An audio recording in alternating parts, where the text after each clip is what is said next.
I know, he's. Let's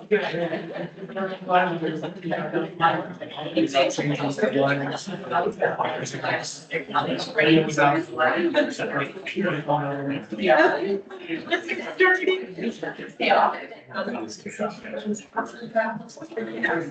Oh, thank you so much. And I don't know if you have notes, but we can like reach that to you. I actually probably will just. I was like, I remember you. We're gonna get started. So I'm happy to introduce, as soon as we stop talking. You guys are in trouble.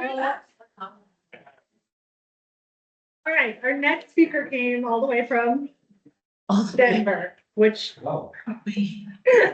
no, she was just marveling at the terrible mess of driving I-25, which It's horrible. go to Denver frequently, like we are familiar with, but yeah, it's terrible.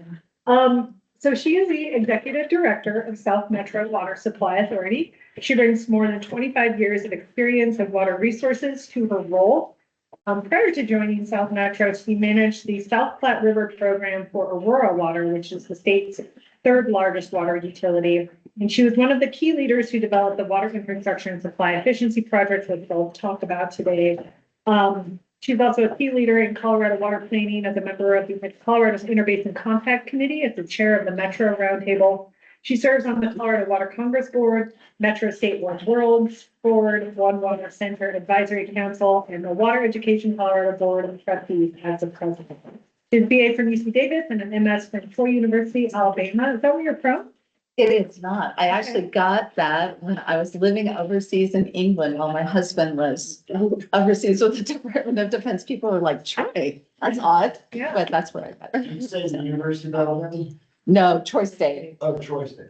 Yeah, so like, I don't think people realize when folks go overseas, he was with the Department of Defense as a civilian, but universities get contracts to provide their programs to the people who are overseas every year. And so Troy State was the one that had won the management.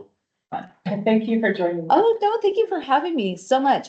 I actually love to drive. I'm kind of a drive fanatic, and 25 North freaks me out now. I don't know how people survive. I mean, if you really had an accident, I don't think you would survive. But you're like 85 and people are like, that goes to you. It's really scary. So anyway. Light rail, Yeah. you know, like I would go to Denver tomorrow. No, but It is really scary. So that aside, but we were laughing. Well, it wasn't really funny, but last year I was going 85 on 25 and I popped a tire. And it turns out I had no flat tires, which I didn't know. So I'm in my trunk trying to find a spare, and apparently they don't give you a spare if you have no flat tires. So it was stuck and I missed the session and I was like, no, I'm stuck on the highway. So anyway, my name is Lisa. I was trying to look at your agendas. You had a really interesting morning, which I'm really going to be talking about a lot of those same things about supply and demand. But have you actually had a session about like water law? Yeah. So you know about like how that all came about, about the prior appropriation doctrine and whatnot? Yeah. Well, I'll see if you were paying attention. Okay, what's that from? Oh, You know it. That's right. What's that? That's right. Great Sabrina. That's actually a really good guess, because that's the same vintage as this phone. Does anybody else have a guess? I feel like I'm standing, I should stand in person, you guys, I'm not blocking everybody. I don't know if it's gold in there. Exactly. It's the treasure of the Sierra Madre. Okay. And why is that important to Colorado water? So we weren't first. Prior appropriation actually happened first in Colorado or California. And it happened in California because of mining. So people would come, you'd sell all of your stuff on the East Coast and you take your donkey and you go all the way to California and you set up your little mining operation. Then someone would come behind you and actually be upstream of you and take the water that you needed to do your mining operation. And so California actually established the first in time, first in right concept before us. And then in 1868, the Colorado Supreme Court adopted the prior appropriation doctrine because of a really famous, well, it was a case, it was Coffin versus Hand, which is where somebody came, built a diversion, somebody came behind them, put a diversion above them. And in that case, there was actually gunfights and like shovels raised and things like that. And that's when it went all the way to the Colorado Supreme Court, and that's when we adopted the prior appropriation doctrine. What year was it formalized down in California? You know, I'm not sure. I'm not sure. I probably, well, so I'm a Davis grad, as Karen said, so I should know that, but I don't. I'll find out for next time. So you understand the whole water right prior appropriation. When you're talking about it, I mean, the concept of priority, if you go to the state engineer office webpage under DNR or DWR, you can actually go on any stream in Colorado. So you can go on the main stem of the Platte, you can go the Vrain, you can go the Poudre, and you can pull up a list. And the list for the Platte is thousands long, thousands and thousands and thousands and thousands long. And so it's really important, you know, because when it first started, and the judge used to ride around on horseback to give people their priority, their place in line. And even now, you still, so much of that same process that we followed when it was first established, like we're still doing today, but almost identically. So it is kind of a quaint, it's a very interesting area of, government. I was gonna say, I'm trying to figure out what do you even call it. It's a really interesting place to be in this space, because I don't think a lot of people who haven't been in a program like this, for example, or I know many of you work for city, town governments, and so you're probably very familiar with your own systems. I don't think that like a person that you see at Safeway, if you really ask them, would really be able to tell you. So it's really kind of an interesting little niche, isn't it? And so these are just the water terms, you know, people who aren't engineers tend to talk at acre feet. People who are engineers tend to talk in million gallons per day or CFS. One of the tells we all have, you can always tell it too. Okay, so here's where I'm going to start. So you've probably gotten a lot of stories, right? Because that's really what everybody, you all hear with the towns, and the reason why you're interested in this, right, is because of the history of it all and the story of it all. So I was at Aurora for almost 20 years, and I found that their story is so indicative of so many places that are just starting out developing their water system. So it's a really interesting case study to look back on and say, you know, we're going down a path someone has gone down before, right? When you're starting a water system. So this guy, you don't have to, I'll just tell you this way. Donald Fletcher came from like Chicago, I guess. And he decided that he wanted to start his own town. And of course, Denver was establishing at the time. So he established this little community to the east of Denver. And he called it Fletcher because he was a humble man. So he called it Fletcher. But apparently, and this is one of those things like you asked about the date in California, like I really need to double check my facts. Because the story was that Fletcher actually taxed everybody in Fletcher to develop a water system and then absconded with the money and left Fletcher without the money and without a water system. But if you look him up, he actually ended up in Cripple Creek and was like an esteemed member of their community. So somewhere in there, there's a Wikipedia page I haven't found.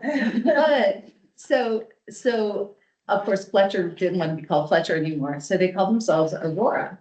And for many, many, many years, Aurora was actually served both in water and wastewater by Denver, because Denver was really close by. And if you're familiar with that area, you take Colfax. Did you know Colfax is the longest contiguous highway?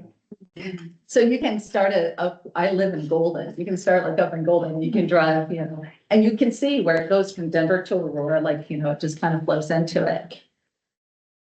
But this is what happened in the 1950s. So this is actually from the Colorado History Museum, I think is where it's kept. What happened in the 1950s? Two things really happened. What's that? The sexual segregation.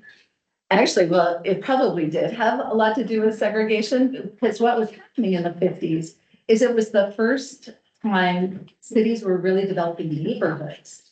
So there was this incredible boom, but it was like this new model of neighborhood. And if you're familiar with some of the stories, particularly from the South, that did create a lot of issues around segregation.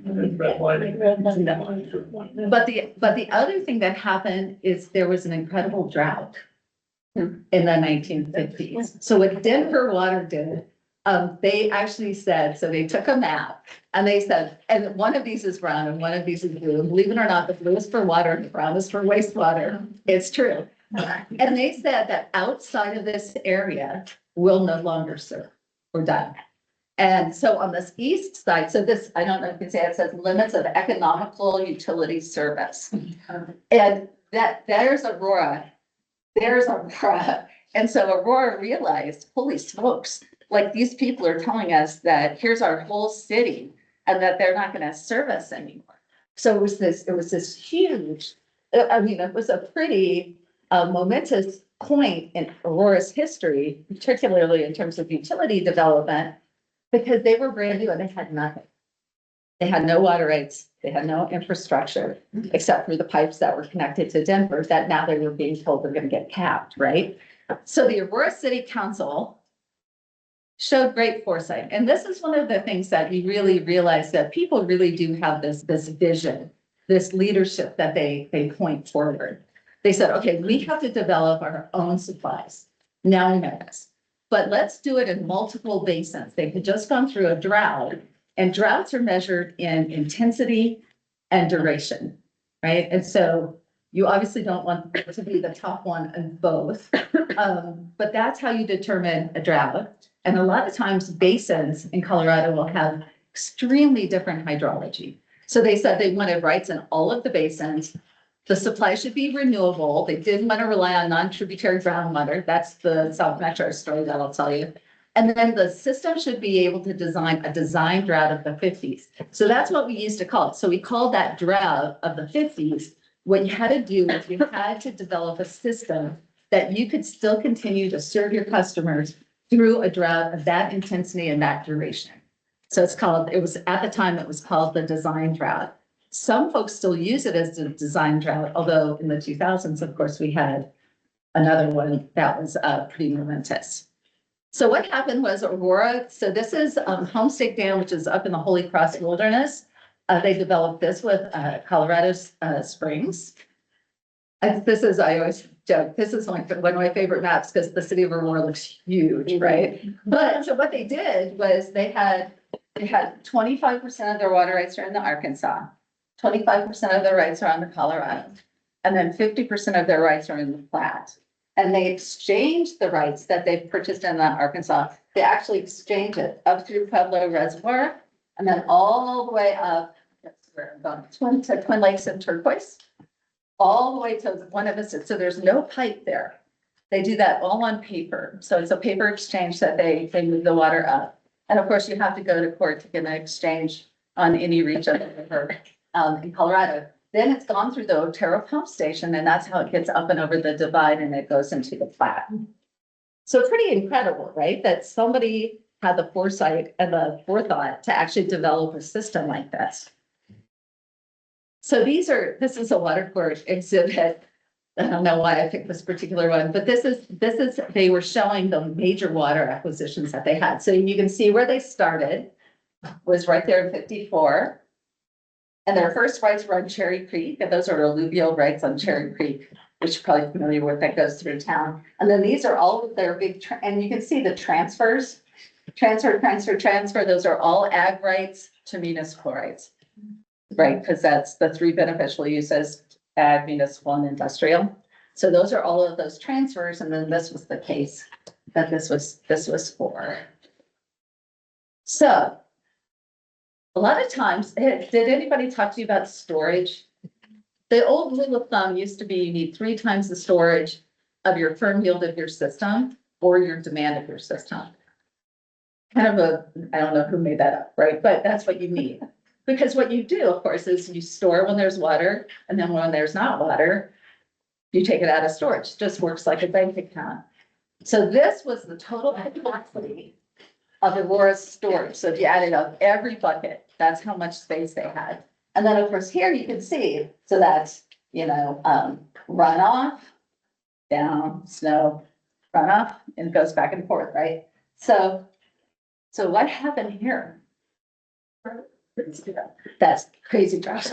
That 2002, right? And so at this, at that point, Aurora was down to 26% of its total system storage. If we had had a repeat of what happened in 2002, 2003, if that had continued, we would have run out of water, completely run out of water. We were starting to have conversations about who we turn off first. Of course, everybody's like golf courses. That wasn't gonna cut it, and you start having really weird esoteric conversations about like, well, do you continue to irrigate a park? Because parks give somebody a green space to go to, if you're basically gonna ask everyone in your town to kill their lawns. Should we try to keep trees alive? It's all of these conversations that we had never had before. And the weird thing is we've looked at this, and after we looked at this, we could not figure out how the system bottomed out so quick. And there was a strange set of circumstances. It was super dry. The runoff went really fast. We're seeing that more and more. And all of a sudden we turned around and our city council was asking the water department, it's like, what happened? And we were all like, we're not sure. But so then what happened in 2003? I guess, what's that? Oh, wait, so these are some of the drought, these are pictures. So this is that Homestake Reservoir I was telling you about. That was Homestake in 2002. This was the Platte. So you see the spring runoffs. He's like, oh, I see, it's a dust cloud coming. Okay, I'm gonna jump ahead. So we were in that situation. And we realized we had to do something. And so we conducted this integrated resource plan that I think many of your towns, like people have plans, weather plans. And this was basically to get us out of the drought. And then in the future, prevent us from being vulnerable to a drought. So we looked at a range of project yields. We looked at all three basins. This is the first time conservation ever was formalized in the city of Aurora, was 2003. That was the first time the conservation plan. Peter Benny, who was the director of Aurora Water at the time, went home on a Friday and came back with a conservation plan he wrote over the weekend on Monday. And then we presented it to council, but that was the first time demand management had ever come, which I just think is crazy. But what we ended up with is the Prairie Waters Project. And so it pulls water from the Brighton area. So if you can imagine where Aurora is to Brighton, it pulls water from the Brighton area. It's the reusable return flows that come out of the wastewater treatment plant. They hit the river for a couple miles, then they're pulled out by wells. And then it's pumped 32 miles back to Aurora through a series of pump stations. Really a pretty incredible project. And it was right for Aurora for a lot of reasons, and I won't read these. This is the biggest one, the cost effectiveness, because we were using water we already owned. That we just, so control and dominion, has anybody talked to you about that? So the whole idea in Colorado water is you have to be able to control it. And then you have to show that it's yours, right? And those are the two components. What often happens is people have water coming out of the wastewater plant and they don't recapture it. So it just heads downstream to the next person in that priority list. But this concept was, okay, we know it's coming out of that wastewater treatment plant. We know it's this much of it is ours. We're gonna take it, we're gonna put it into the storage system, storage and pump system. And that's how we're gonna claim our dominion over our water. So it saved like over $300 million. And that was in those dollars of having to go out and buy more water, which really didn't exist in the first place, right? But it was right for a lot of different reasons. So I think this is the next, oh, then what happened? There we go. I forgot my little confused face. On March 17th, it was St. Patrick's Day, 2003. You guys are, it was, so that's me.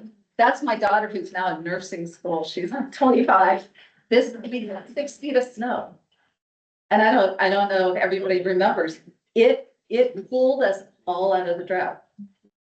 If you had senior rights, so drought recovery is a weird thing.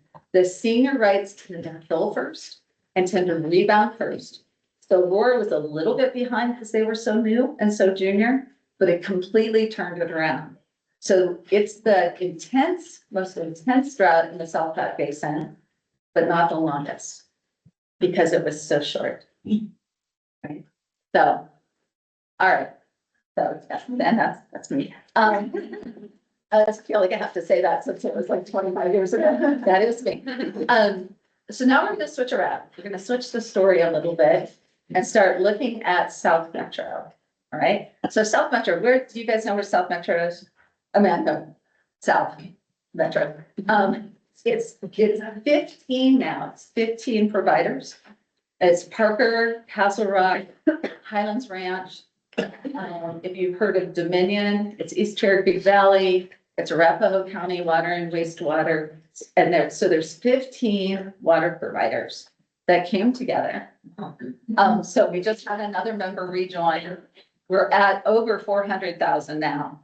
We serve 80% of Douglas County and over 10% now of Arapahoe County. And that's in terms of population centers.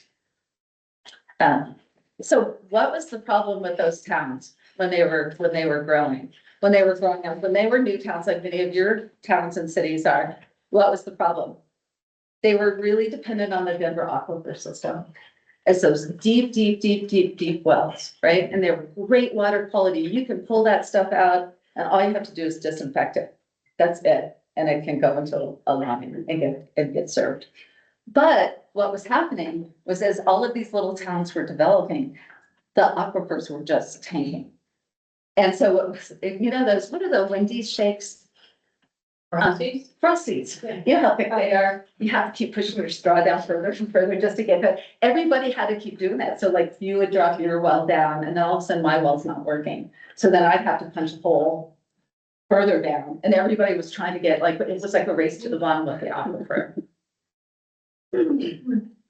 So there were a few studies, the Metropolitan study, the South Metro study. I think it's really interesting when you look at this history. How many of you have heard of Two Forks? Have you heard of Two Forks? Two Forks was a reservoir that was going to be, well, basically the town of Deckers wouldn't be here right now. It sat like right there on the Platte, and everyone had a piece of Two Forks. Everybody had a conditional decree in Two Forks, including a lot of the South Metro towns. And what happened was EPA headquarters actually denied the permit for Two Forks. So the local region actually approved it. And then the headquarters in Washington, D.C. denied the permit. And of course, big places like Denver, Aurora had other plans in place. But these small towns didn't, so they just kept punching the holes. And everybody knew it was a problem. And it was really interesting because one of these, I don't know if you probably can't see it. One of these was actually paid for by Denver Water because they knew that if we ran out of water, the South Metro area ran out of water, we were going to go hit them up and they were going to be forced to serve us. And so this was the sort of situation that was happening in the early aughts. These were some of the headlines that were hitting. A $3 billion water, which of course now is an incredibly high number. I had a call when I worked at Aurora. I actually had a call about one of the towns that's in South Metro, wondering if they should be able to get a 30-year mortgage because the water was going to run out. And if you think about asking a water resources analyst a mortgage question, that's how desperate people were getting. So it was really, really bad. And of course, you know, Romer wanted to put signs on people's lawns saying that they were about to run out of water. So we knew it was going to be a pretty big problem. But that's why South Metro got formed. So they wanted to shift away from non-renewable resources. They knew that if they did that, it was going to be cheaper, it'd be more efficient, and they really wanted to start focusing on conservation and on water reuse. So those are the pillars that, you know, sort of helped us join. And we've done a lot of really positive things. By 2020, we were at the 22% non-renewable. By build out at 2065, it'll be down to 15%. We actually think that that's now going to be closer to 18 or 19%, because that's conjunctive use, right? If you stop pulling on those deep aquifers, they actually do recover. And you can use something, ASR is aquifer storage and recovery, and the gal from Greeley probably talked about Terry Ranch. The whole concept is you're injecting. So it's a conjunctive use. So you're going to use those surface supplies, but if that drought ever came back, you're always going to be able to use those wells. So when people say like, you should be off non-renewable water, it's like, well, yes, but not really, because it is still a resource and you can still put water in that bank. So the number we're working on an update right now. So I think the number is going to be closer to 18 or 19%. We have a couple of entities that are closed loop systems. No water leaves our system. It's just, goes into treatment. What's consumed is consumed. It comes back, it's treated, goes right back out, which is pretty incredible. Conservation and efficiency, we've reduced by 30%. We're now down to 90 to 100 gallons per capita per day for single family residential, which is great. And we're going to be able to reuse every drop of water that we can. So all of those are really positive. Those are really positive things. Let's just kind of think back. Now, when we last looked at Aurora's story, Aurora had just built the Prairie Waters Project, and the Prairie Waters Project cost $700 million. And they got it in place so quickly. Really impressive. Impressive that for the city council, impressive that the staff managed to do that. And then the drought went away. So they're holding a $700 million project that they didn't really need all the time, always. Denver Water realized that they had some vulnerability on the Roberts Tunnel side, and then they're on the north side. They were looking for a place that they could get their emergency water supplies. So Denver was kind of in this conversation. And that's where the Water Infrastructure and Supply Efficiency Project was born. I'm going to show you a short video. It's just, I don't know how to tell you because Karen and Alex have heard this, but so we were sitting in a room and we were trying to decide what to call it. And somebody said, we should call it, WISE, Water, Infrastructure and Supply Efficiency Project. And I said, I'm pretty sure women in science and engineering have copyrighted that. I was the only woman in the room. They're all like, what's that? Don't be silly. And that's why it's called WISE, the WISE Partnership. So hopefully this will work and y'all have some sound. Let's find out. All right. Let's see. Miles from the mountains, there's a new water partnership flowing on the prairie. This is big. It's very impressive, and we think it's the wave of the future. The partnership is a collaborative approach to share and reuse mountain water. You take a shower, that water runs down the drain. Where does it go? It goes to water treatment and put back into the South Platte River where it can be recaptured and reused. The innovative water plan is called WISE. WISE stands for Water Infrastructure and Supply Efficiency. It's a creative way of making more efficient use of existing water supplies and infrastructure. WISE is a regional partnership between Denver Water, Aurora Water, and 10 utilities from the South Metro Water Supply Authority in Arapahoe and Douglas counties. Here's how WISE works. Denver and Aurora Water use rivers and streams to bring water down from the mountains. After customers use the water in their homes, it goes to a wastewater treatment facility, but the water doesn't meet drinking water standards yet. The treated water goes back into the South Platte River and flows downstream from Denver. Water heads north on the South Platte toward Brighton, where it's recaptured and filtered naturally at the Prairie Waters Complex owned by Aurora Water. The water gets turned around and pumped through a pipeline 34 miles to the Binney Water Purification Facility next to Aurora Reservoir. The water that we're providing is highly treated, meets or exceeds all drinking water standards. It's highest quality water we can provide. Drinking water leaves the Binney plant and flows to homes and businesses in the WISE service area. We can do this water loop basically forever and keep bringing it back through the system until it's finally used to exhaustion. Aurora Water built the Prairie Water system in response to the drought of 2002 and to meet water demand for the city's growing population. The WISE agreement lets Denver Water share Prairie Water's pipes and treatment facilities. Denver Water and Aurora Water have water rights that can be used over and over again. It's called reusable water. Denver has rights to this reusable water, but has no way to get it back up into the Denver metro area. Through the use of WISE infrastructure, Denver Water now has access to a new water supply that it can use during times of drought. During non-drought years, Denver and Aurora Water occasionally have reusable water available to sell to South Metro WISE members. Those utilities have relied heavily on drilling rigs to tap into an underground aquifer. But with rapid growth in the region, water in the aquifer is drying up. This water sharing agreement actually gives tremendous value to our South Metro members in the WISE partnership. As a goal, we had to move towards sustainable water resources, and WISE meets that challenge head on and takes us a long way towards a sustainable water future. WISE benefits Aurora Water by helping offset the cost of its prairie water system. The partnership also helps protect water on the west slope. One of the great benefits of the WISE project is that it recycles our water supplies. So that way we don't have to take more water out of our streams and rivers, so we can meet more demands with the same volume of water. WISE will provide a reliable and sustainable water supply for more than 2 million people in the metro area. It's so critical when you're choosing a home, when you're raising your children, that you know that your quality of life will never be impacted by a lack of safe, clean drinking water, and WISE gives us that.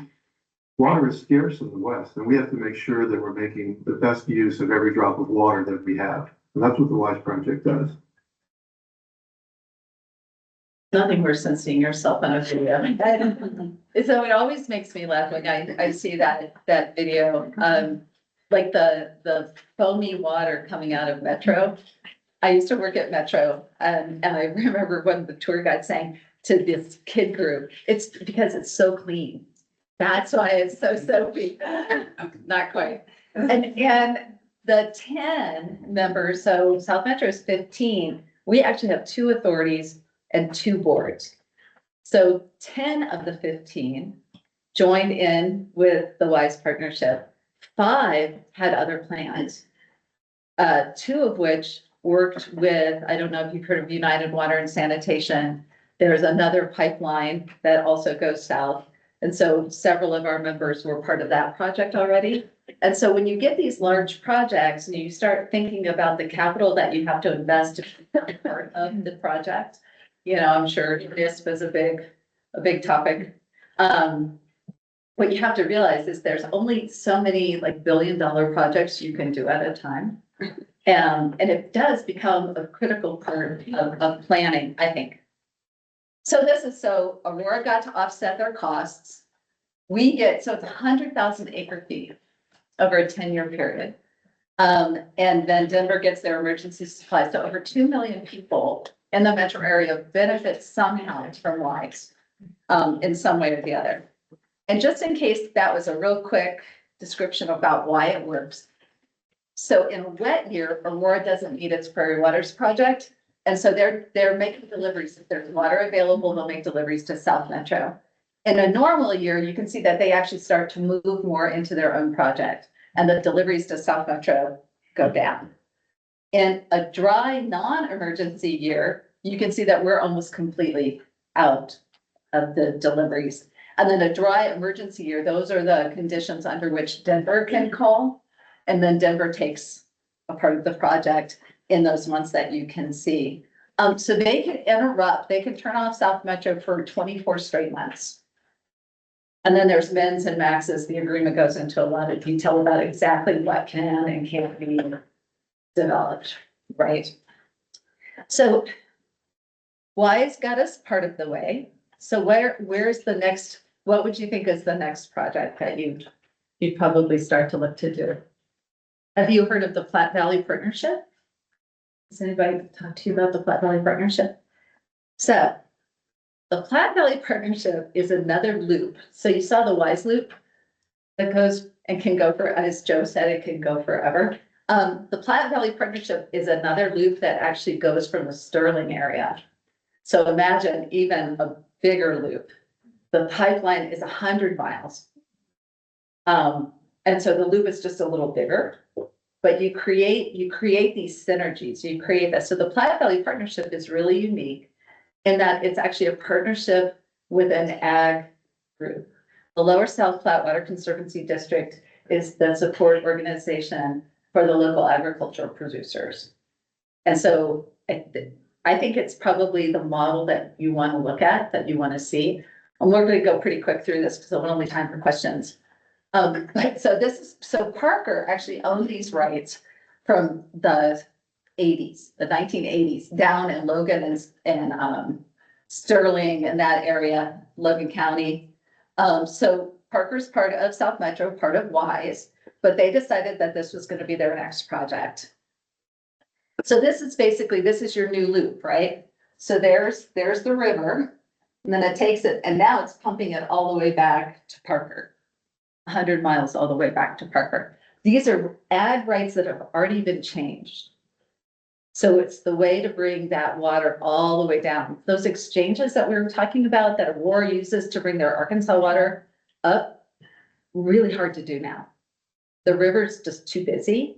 So to move that amount of water is really hard to do by exchange for any great distance. So Aurora really, that was a great idea that they actually effectuated, because something like that can't really be done on the main stem of the river anymore. Wait, can you say that again? Ag water that's already been exchanged? The ag water that they took from exchange from the Arkansas, that's how Aurora doesn't use pumps or pipes. That's all a paper exchange. Right. They just leapfrog it all the way up. But you can't do that anymore. Yeah. It'd be really hard. It'd be tough. So this is actually physically moving it through a pipe all the way south. This is a question like, is there really excess water that can create this? Because it's primarily a junior right project.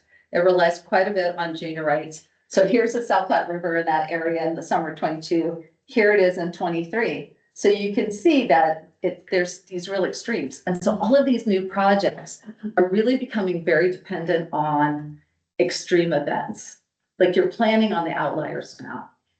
So this is actually looking at those outlying years and saying, there's water in those outlining years. It's worth building the infrastructure to get this in place and get us the water.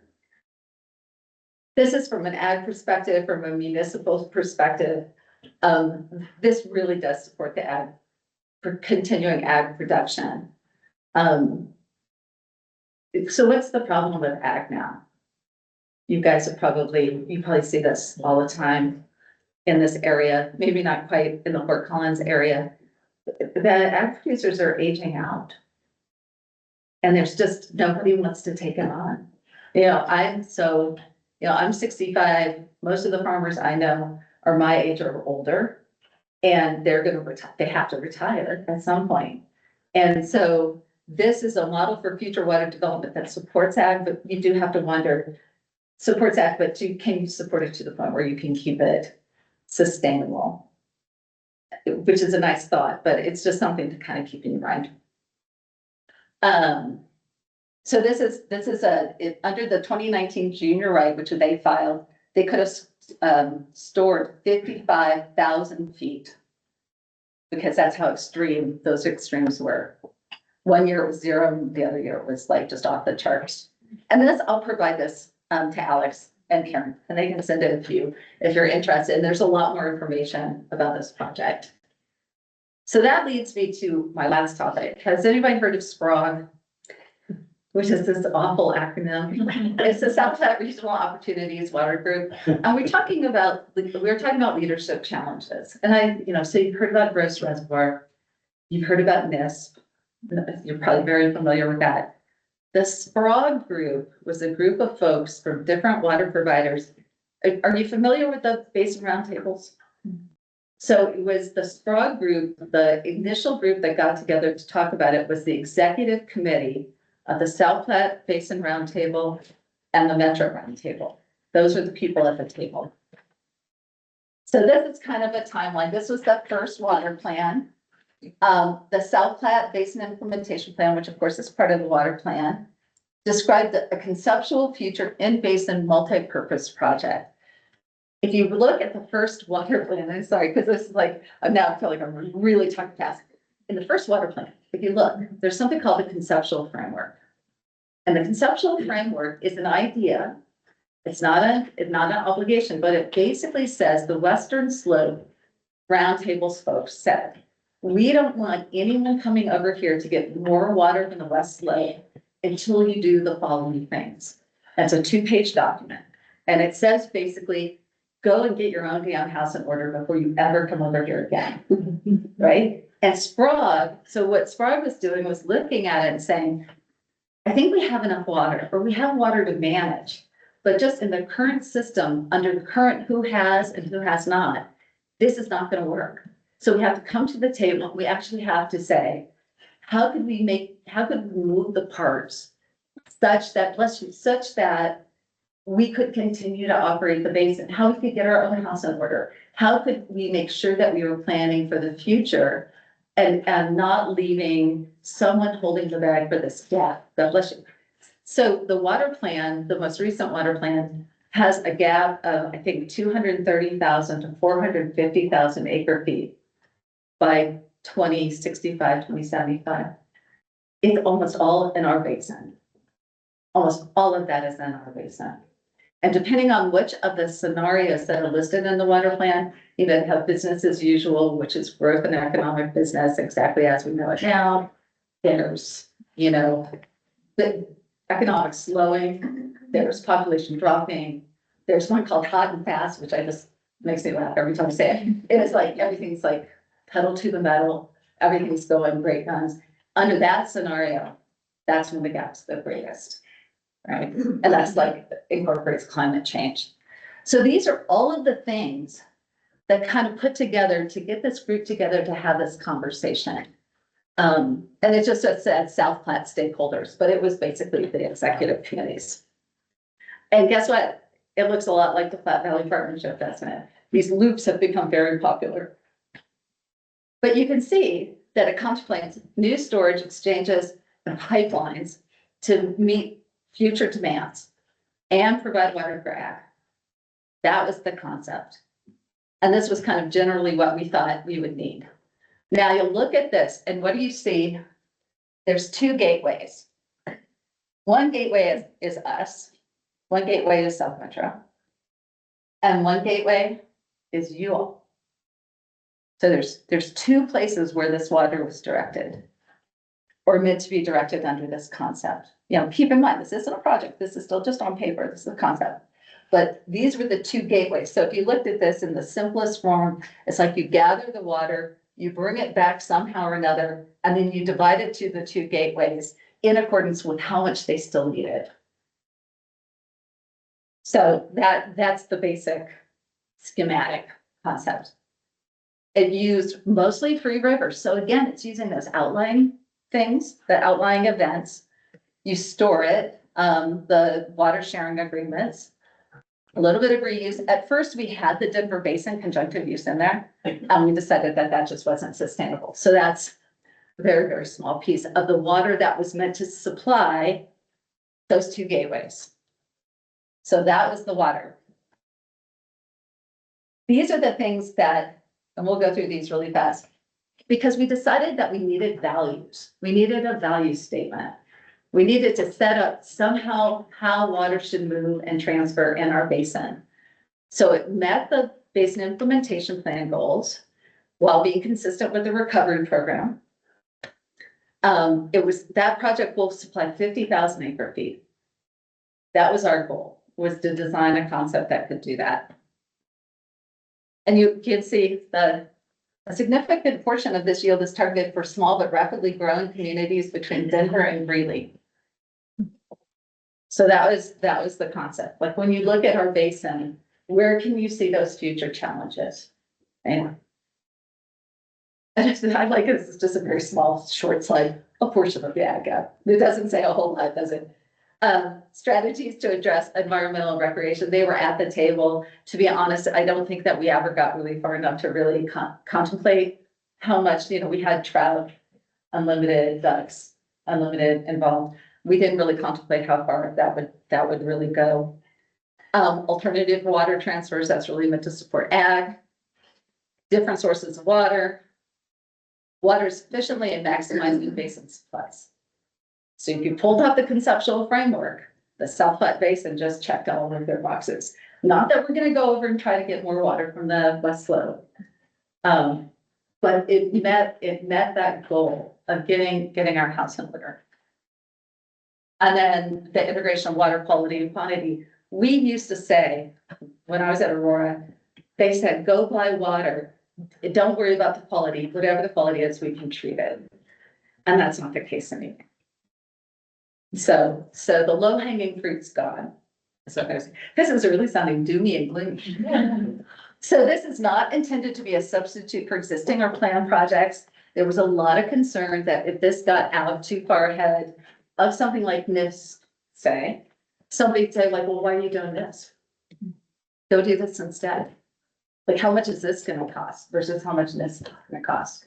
So we tried to emphasize that this couldn't be used as, when you're looking at your alternatives in your permitting, this was not an alternative. This isn't do this instead. This is already, it's not intended to sub out a project that's already in the books. It's not intended to encourage dry up. One of the things that the Platte Valley Partnership has said, that 100-mile pipeline will not bring down buy and dry water as of a certain date. They said, as if you didn't buy it and transfer it by this date, it's not coming down the pipe.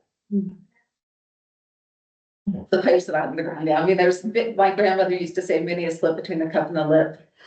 I think that their intention is good. So I'll have to see how that works out. Because if ag producers start going out, water's got to go somewhere, right? And so this was for the West Slope. I'm not sure why. It's not intended to store their supplies, like, because you bring it over and you use it and then it's in the river, but it's not supposed to make it easier for us to do that. So these are the charters. We did a charter. We conducted outreach. I was hoping that maybe some of you had been part of that outreach. So the feasibility study, we got grants from the state to do this feasibility study. There actually is a SPROG document base that you can see if you're interested. So 18 entities came. We identified needs for that raw water. Some people wanted pre-treated water, some people wanted raw water, some people wanted treated water. But nearly everyone wanted to keep talking. So that was the important thing, right? And so this is comparing the concept goals with the needs. So once we looked at what the demand gateway here was, so that's 10, I don't know if you can see that says 10,000 acre feet, 50,000 acre feet and a dry, like per yield basis. And then the Northern Colorado was 20,000 acre feet, and that was every year. So those are like identified future needs over and above what's going on with NIST and other planned projects. So we're talking about leadership challenges, and I recently participated in the Veteran Foundation sort of survey about leadership. And I use SPROG as an example because those conversations have kind of stopped. There's a lot of reasons for it. You're probably all familiar with the Perkins Canal and all familiar with the 3 states agreement. Nebraska has to be part of those negotiations. Nebraska is saying if the Perkins Canal doesn't go well, the 3 states agreement renegotiation for the next increment's not going to go well. So politics played a role in it. But the other part was that we just simply couldn't find the footing. We couldn't create the leadership bank to create the footing to continue the concept. Is it dead? I hope not. But at least right now, there's a draft report waiting to be finalized. We have until 2028 to finalize it. So it'll probably sit there for a little bit, just to see how these political things play out. But the important thing is that people know about it, because if it ever comes back up, you all are going to be the ones who are going to be talking about it. And it's not going to be cheap, and it's not going to be easy, and someone's going to have to show that leadership. But when we decided to sort of put it to bed, suffering that's like Shakespearean death, throws. I actually said, I'm just really disappointed in us because I felt like we should have done more. And maybe that's, I don't sound very maternal because I said, I'm disappointed in all of us. And they're all like, ugh. But it's so important that we keep these conversations going. And that's why I'm so appreciative that you let me come and tell you, because it really is the stories are what create the relationships, which create the projects and the motivation. Do you have a question? Did they ever put a price tag on that? We started to put a price tag, and what it was very dependent upon was whether or not it was treated or not treated, because you throw the treatment in. So the Platte Valley Partnership water is going to be pre-treated on the top. And when I say pre-treated, the TDS, the total dissolved solids of the water that's in that area, in the Sterling area, is incredibly high. So you don't want to pay to pump water 100 miles just to take the brine out. So you don't want to pay the freight to take the brine all the way down. So it's going to be pre-treated at the top, then it's going to have to be treated again at the bottom. And so treatment really skewed it. But it's so incredible to me. There is no project that's less than $1 billion. Nothing big anymore. Nothing big anymore. So I'll play these two things for you now. I'll get out of your hair because I know you've got book club. But people sometimes ask me, like, why do you do what you do? And I've had a great career. I've had a great run of it. But these are two clips from when John F. Kennedy came to dedicate the Fryer project down in Pueblo. One of the things I love is all of the men have white shirts, black ties, and hats, and Ray-Bans, it looks like, and the women are all wearing gloves and hats. I mean, they all turned out to hear JFK, but hopefully this will work. You can hear them.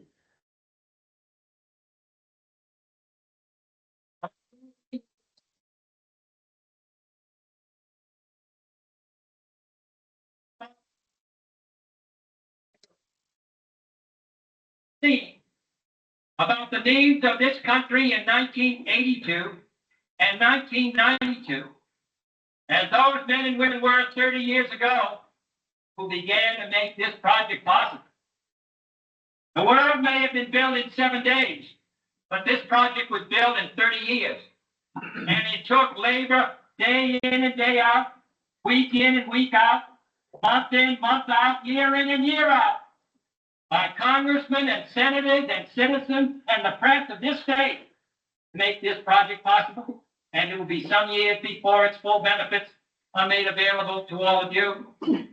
What are we going to do in 1962, beginning today, to determine what projects we should develop so that by the end of this century, when there are 300 billion people in the United States, that there will be available to them land and water and light and power and resources and places to live and places to rest and places to work.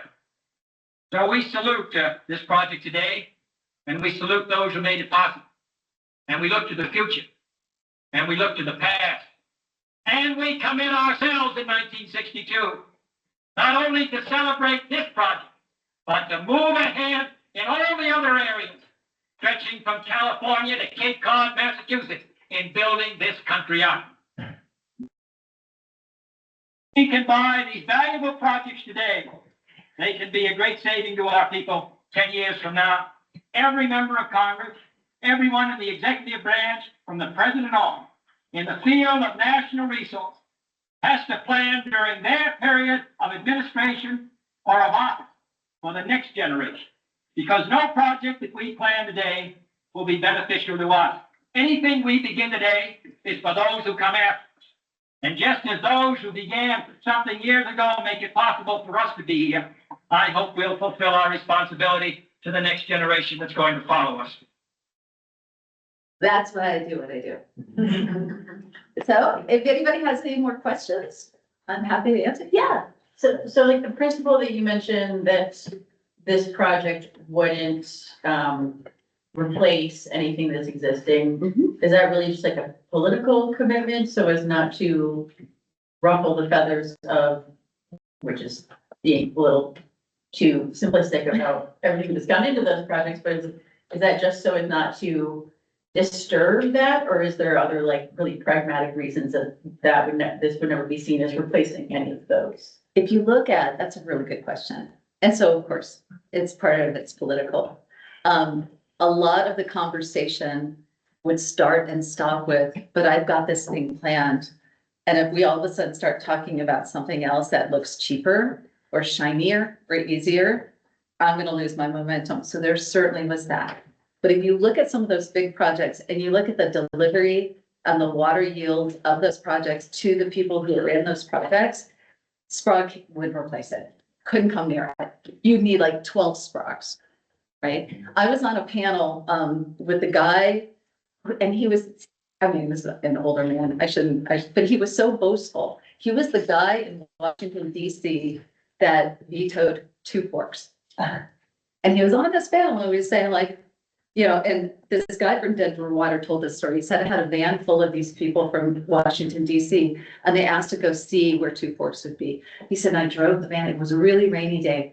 Drove the van up Waterton Canyon. And then as soon as I stopped the van at the location, the clouds parted and the sun shined down, and there was a rainbow going across the valley. And these people from Washington got out and were like, whoa. And this guy from Denver Water said, I thought, man, we were never gonna build this project.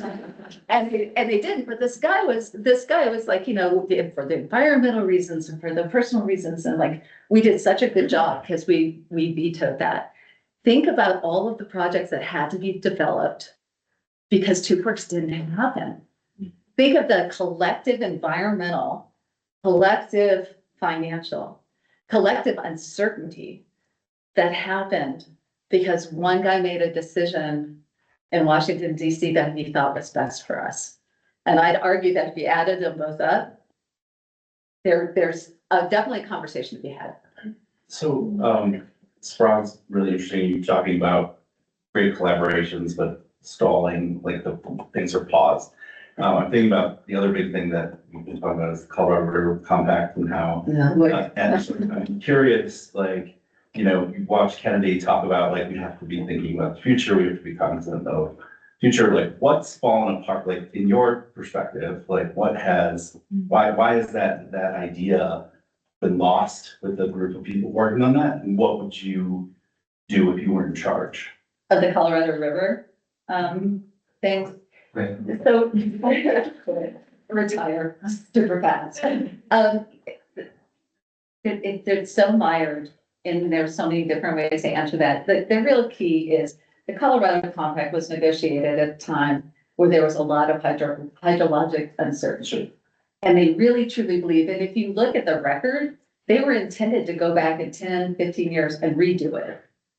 Like relook at it. They were kind of like, you know, blowing on the ink and going, well, let's just do this for a little while. And we didn't. So of course, the climate has changed, you know, and the whole thing was set up, California politically, in terms of their representation, federal representation, kind of holds a card. The lower basin states, California, Arizona, are both kind of holding cards now. I don't think that the compact needs to be renegotiated, but I do think that the lower basin needs to make some concessions based on the things that have changed. But it's just like here in Colorado, if you can take a water right, and we're all like, oh, let's collaborate. Then you go buy a water right, and I'm like, I can measure your water right to the 1,000th of a CFS. And every one of those drops means money. You know, I mean, that's not conducive to collaboration. That's just all about, you know, so we try to create situations, but then you have constituents you answer to. So that's just like a whole big ball, rubber band of stuff that, and it's interesting because people don't realize South Metro has no West Slope water, no Colorado water. You heard that Aurora has 25% of Colorado water. Denver, of course, is much more dependent on Colorado water. Northern is as well. To be perfectly honest, terms of leadership, because we've had so many turns, hydrologically, I don't know if WISE would happen if it happened today. I don't know. I don't know if I think South Metro would still be very willing to do it. And it was a unique situation. It wasn't directed by court. It wasn't ordered. It wasn't part of a case. We actually really just came together because everybody got a piece of the pie. But I think now, looking back, I even think WISE wouldn't have happened today instead of when it happened. With the conversations on the Sprague, like, I wish we did have to call it Sprague. We really need Or to. whatever, yeah, it's called. Sounds amphibious. yeah, Yeah.